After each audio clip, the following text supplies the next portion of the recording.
केजरीवाल का वो वीडियो जिस पर भयंकर हंगामा मच गया, बीजेपी कांग्रेस मिलकर नहीं छोड़ेंगे। राघव चड्ढा और 6 सांसदों की बगावत के बीच केजरीवाल ने जज पर सवाल उठाकर क्या ब्लंडर कर दिया, अब इसका चर्चा। अरविंद केजरीवाल को इस वक्त झटके पर झटके लग रहे हैं। पहले दिल्ली हाईकोर्ट की जज ने केजरीवाल के केस से हटने से मना कर दिया, फिर अचानक राज्यसभा में केजरीवाल की पार्टी टूट गई, 7 सांसद बीजेपी में चले गए, जिससे दिल्ली से लेकर पंजाब तक केजरीवाल की सियासत हिल गई। लेकिन इन झटकों के बीच केजरीवाल ने एक नया दांव खेल दिया, जिस पर सब हैरान रह गए, क्योंकि सवाल उठ रहा है कि केजरीवाल का यह नया दांव है या ब्लंडर है। क्योंकि दिल्ली हाईकोर्ट की जिस जज जस्टिस स्वर्णकांत शर्मा ने केस से हटने की केजरीवाल की मांग खारिज कर दी थी, उनके खिलाफ केजरीवाल ने नया मोर्चा खोल दिया। आज सब लोग चर्चा कर रहे थे कि केजरीवाल क्या करेंगे, क्या पंजाब में विधायक टूटेंगे और राघव चड्ढा क्या खुलासा कर देंगे, वगैरह वगैरह वगैरह। अरविंद केजरीवाल अलग जोन में है बॉस। उन्होंने जज के खिलाफ मोर्चा खोल दिया और कहा कि वो जस्टिस स्वर्णकांता शर्मा की कोर्ट में नहीं पेश होंगे, ना ही उनकी तरफ से कोई वकील कोर्ट में जाएगा। जस्टिस स्वर्णकांता से इंसाफ की उम्मीद नहीं है। केजरीवाल ने जस्टिस स्वर्णकांता शर्मा की कोर्ट में पेश नहीं होने को लेकर एक वीडियो भी शेयर कर दिया, लेकिन इसी पे भयंकर हंगामा मच गया। कैसे केजरीवाल बीजेपी और कांग्रेस दोनों के निशाने पर आ गए हैं, जज पर सवाल उठाकर केजरीवाल ने क्या ब्लंडर कर दिया है, यह आज आपको विस्तार से दिखाऊंगा। लेकिन पहले एक झलक देखिए।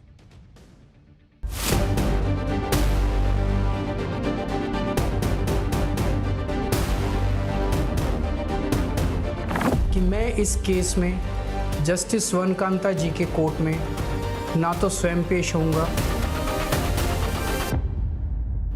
कोई अपराधी ये तय नहीं करेगा कि उसका मुकदमा कौन सुनेगा।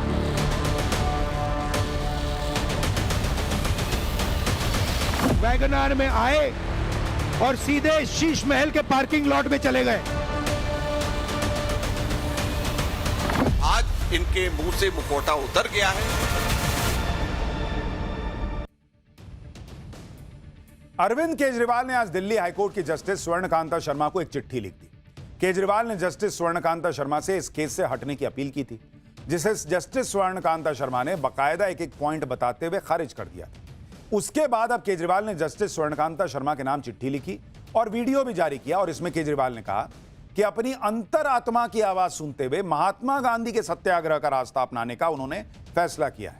शराब नीति घोटाले केस में दिल्ली हाईकोर्ट में ना खुद पेश होऊंगा, ना ही मेरा कोई वकील मेरी तरफ से दलीलें रखेगा।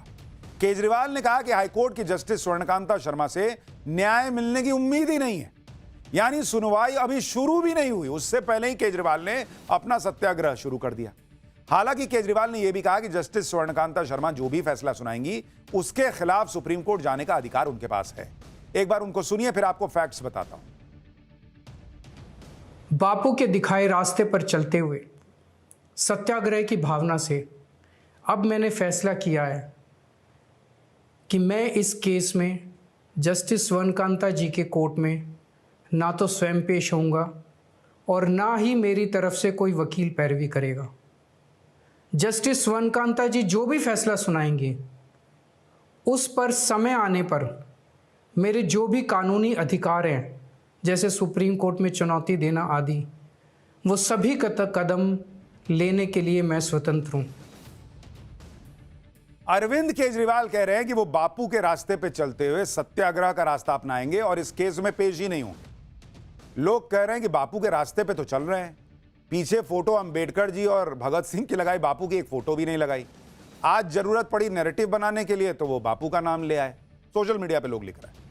केजरीवाल ने जस्टिस स्वर्णकांता की कोर्ट में नहीं जाने का फैसला किया।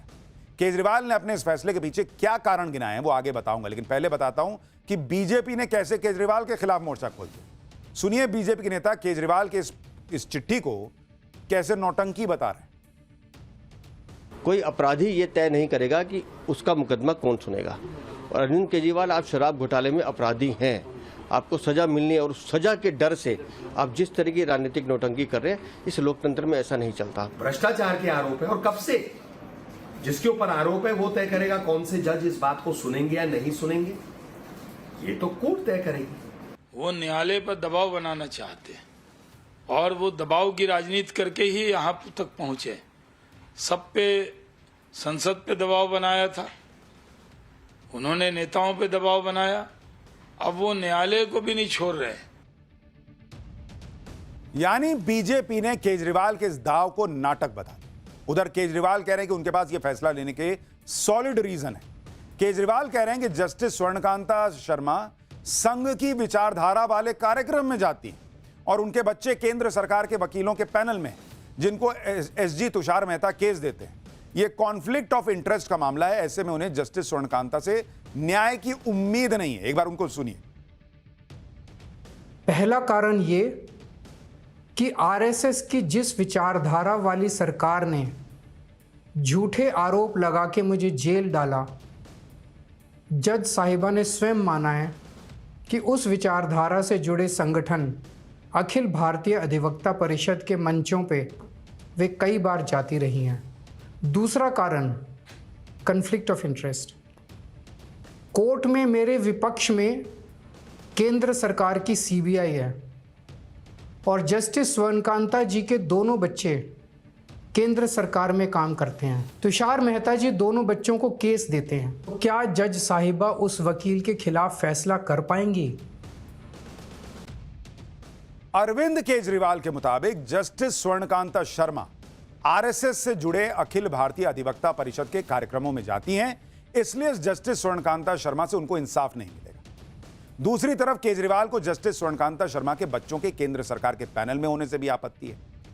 केजरीवाल के लॉजिक के हिसाब से अगर कोई जज किसी संस्था से जुड़े कार्यक्रमों में जाता है तो वो उसकी विचारधारा से प्रभावित हो जाता है। इस हिसाब से तो केजरीवाल कल को chief justice of India justice Suryakant पर भी सवाल खड़े कर देंगे। कह देंगे कि सीजीआई पर भी भरोसा नहीं है, सुप्रीम कोर्ट पे भी भरोसा नहीं है, क्योंकि जस्टिस सूर्यकांत भी अखिल भारतीय अधिवक्ता परिषद के मंच पर जा चुके हैं। ये देखिए, चीफ गेस्ट बनकर। ये तस्वीरें 26 दिसंबर 2022 की हैं, जब अखिल भारतीय अधिवक्ता परिषद के कार्यक्रम में जस्टिस सूर्यकांत चीफ गेस्ट बनकर गए थे और उसी कार्यक्रम में गेस्ट ऑफ ऑनर के तौर पर स्वर्णकांत शर्मा भी गई हुई थी। जस्टिस सूर्यकांत उस समय सुप्रीम कोर्ट के जज थे, चीफ जस्टिस तब नहीं बने थे, और अखिल भारतीय अधिवक्ता परिषद के कार्यक्रम में जस्टिस सूर्यकांत का सम्मान भी हुआ था। तो जो लॉजिक केजरीवाल आज जस्टिस स्वर्णकांत शर्मा के लिए इस्तेमाल कर रहे हैं कि वो आरएसएस से जुड़े अखिल भारतीय अधिवक्ता परिषद के कार्यक्रम में गई तो संघ की विचारधारा से प्रभावित हो गई होंगी, न्याय नहीं दे पाएंगी, तो कल को केजरीवाल कह सकते हैं कि जस्टिस सूर्यकांत से भी उनको इंसाफ की उम्मीद नहीं है, क्योंकि वो भी उसी परिषद के कार्यक्रम में गए थे, अखिल भारतीय अधिवक्ता परिषद के कार्यक्रम में। कल को वो सुप्रीम कोर्ट पे भी सवाल खड़े कर देंगे। तो आज आपको हाई कोर्ट पे विश्वास नहीं या उनके जज पे भरोसा नहीं, कल को आप चीफ जस्टिस पे भरोसा नहीं करेंगे क्योंकि वो भी उस कार्यक्रम में गए थे, तो क्या इंटरनेशनल कोर्ट ऑफ जस्टिस में जाके केस लड़ा जाएगा क्या? केजरीवाल देखिए बड़ी आसानी से कह दे रहे हैं कि जस्टिस स्वर्णकांता अखिल भारतीय अधिवक्ता परिषद के कार्यक्रम में जाती हैं, इसलिए वो इंसाफ नहीं कर पाएंगे। लेकिन केजरीवाल ये नहीं बता रहे कि अखिल भारतीय अधिवक्ता परिषद के कार्यक्रमों में जाने वाले जजों ने ही कई बार उनको राहत दी है। और मैं आपको दिखाता हूं, जस्टिस सूर्यकांत 2022 में अधिवक्ता परिषद के इवेंट में गए थे। 2024 में यही जस्टिस सूर्यकांत थे जिन्होंने, उनकी बेंच ने केजरीवाल को बेल दी थी। अगर कार्यक्रम में से जाने से कोई आरएसएस की विचारधारा का हो जाता है तो जस्टिस सूर्यकांत ने आपको बेल कैसे दे दी बॉस? आपके लॉजिक के हिसाब से सवाल पूछ रहा हूं। इसी तरह पूर्व chief justice of India BR Gavai अप्रैल 2023 में अधिवक्ता परिषद के इवेंट में गए और जस्टिस बीआर गवाई ने ही अगस्त 2024 में मनीष सिसोदिया को ईडी सीबीआई केस में बेल दी थी। तो उन्होंने कैसे बेल दे दी?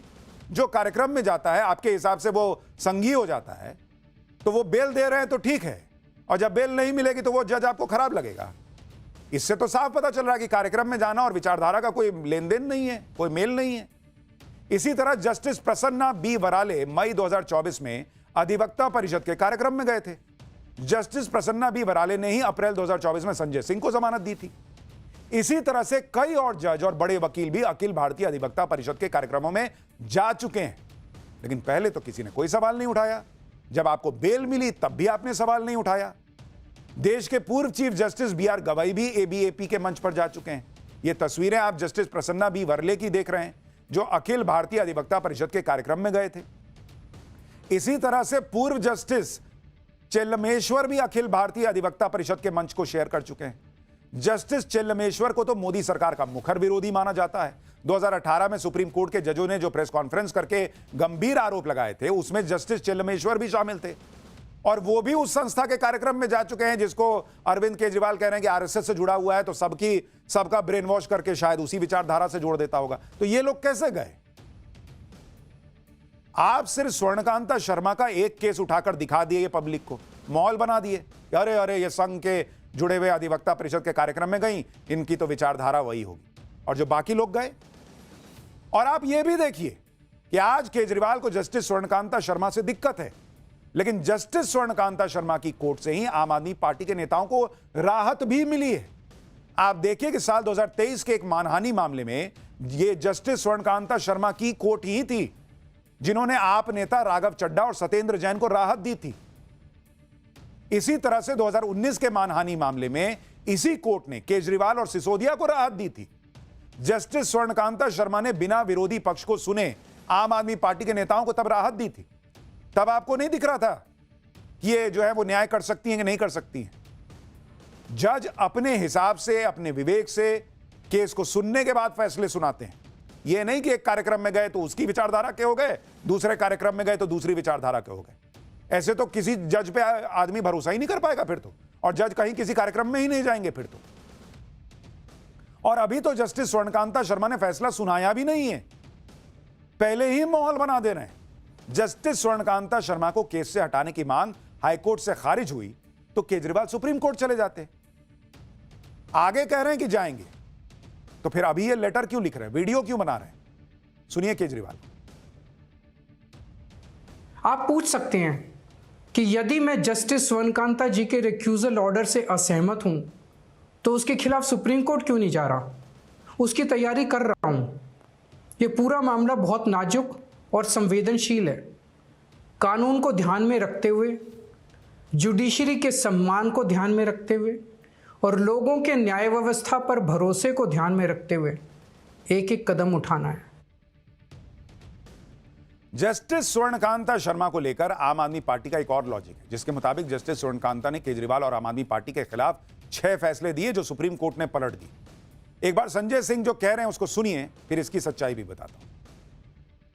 जस्टिस स्वर्णकांता जी वो हैं जिन्होंने एक्साइज पॉलिसी के मामले में 6 बार हमारे खिलाफ फैसला दिया और सुप्रीम कोर्ट ने उस फैसले को बदला। तो जब फैसला आने वाला था सत्येंद्र जैन के मामले में, ईडी पहुंची तो जज साहिबा ने, स्वर्णकांता जी ने नीचे की अदालत का जज बदल दिया। अब जब हम उनसे कह रहे हैं कि भाई 6 बार आप हमारे खिलाफ फैसला दे चुकी हैं, सुप्रीम कोर्ट ने आपके फैसले को बदला है।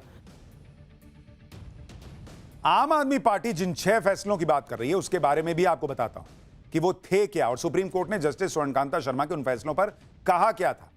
केजरीवाल ने दावा किया कि मनीष सिसोदिया को हाईकोर्ट ने एकदम आरोपी ही बना दिया था, लेकिन सुप्रीम कोर्ट ने फैसला पलट दिया, इसलिए उनको शक है कि उन्हें न्याय नहीं मिलेगा।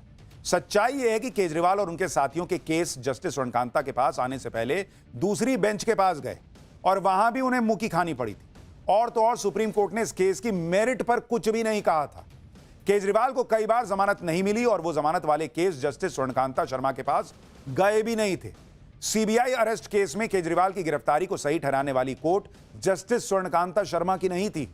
ईडी के केस में केजरीवाल की जमानत पर स्टे लगाने वाली कोर्ट भी जस्टिस स्वर्णकांता शर्मा की नहीं थी।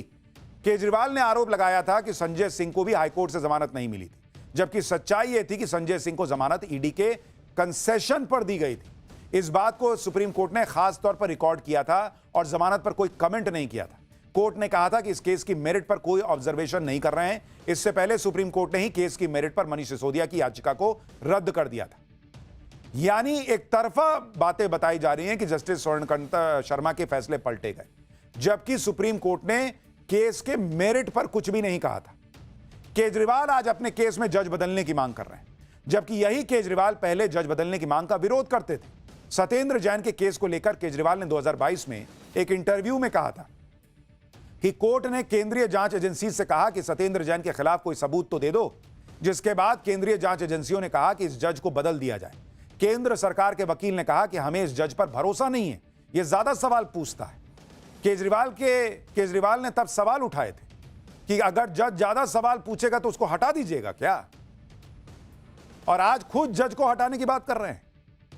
केजरीवाल के कुछ पुराने बयान भी वायरल हो रहे हैं जिसमें केजरीवाल दूसरों को नसीहत देते दिख रहे हैं कि न्यायपालिका से नहीं लड़ना चाहिए, जुडिशरी पर, जजों पर आरोप नहीं लगाने चाहिए। केजरीवाल की इन्हीं बातों से वो अब कांग्रेस और बीजेपी दोनों के निशाने पर आ गए। कांग्रेस ने कहा है कि केजरीवाल ने खुद को जज मानते हुए शीला दीक्षित और सोनिया गांधी पर भ्रष्टाचार के गंभीर आरोप लगाए थे। अब जब केजरीवाल पर आरोप लग रहे हैं तो वो इसमें भी खुद को जज बनाना चाहते हैं और न्यायपालिका पर भरोसा नहीं दिखाते। वाह, आप तो हर जगह खुद को न्यायाधीश नियुक्त करते रहेंगे। राहुल गांधी ने तो केजरीवाल पर तगड़ा हमला बोल दिया। राहुल गांधी ने कहा कि केजरीवाल नई राजनीति का दावा करते थे, वैगन आर से चलते थे और वैगन आर से सीधा शीश महल के पार्किंग में पहुंच गए। उन्होंने एक नए तरीके की राजनीति की बात की थी, खंबे पर चढ़ गए थे, याद है आपको? मैं राजनीति दूसरे तरीके से करूंगा, खंबे पे चढ़ गए थे, स्वेटर पहना था, वैगन आर में आए और सीधे शीश महल के पार्किंग लॉट में चले गए। करोड़ों रुपए का घर, भ्रष्टाचार, पोल्यूशन, जो शीला जी ने इंफ्रास्ट्रक्चर बनाया था, सड़कें बनाई थी, पुल बनाए थे, फ्लाईओवर बनाए थे, विकास का काम किया था, उस सब को इन्होंने खत्म कर दिया है। राहुल गांधी को आज दिख रहा है कि अरविंद केजरीवाल जो हैं उन्होंने कोई काम नहीं किया, वो शीश महल में चले गए, भ्रष्टाचार किया वगैरह वगैरह। तो दिल्ली में लोकसभा इलेक्शन में जो है वो सीट शेयरिंग क्यों किए थे? और जब केजरीवाल अरेस्ट हुए थे तो उनकी गिरफ्तारी के खिलाफ रामलीला मैदान में प्रदर्शन क्या कर रहे थे कांग्रेस के लोग? इनका जब मन करता है ये केजरीवाल को सही बता देते हैं, जब मन करता है केजरीवाल को खराब बता देते हैं। और जो लोग ये सवाल उठा रहे हैं, केजरीवाल सवाल उठा रहे हैं कि भाई जस्टिस स्वर्णकांत शर्मा के बच्चे जो हैं वो तो केंद्र के साथ जुड़े हुए हैं, वकील हैं, वो कैसे न्याय करेंगे? ये क्या लॉजिक हुआ बॉस? वो इस केस में तो नहीं जुड़े हैं ना।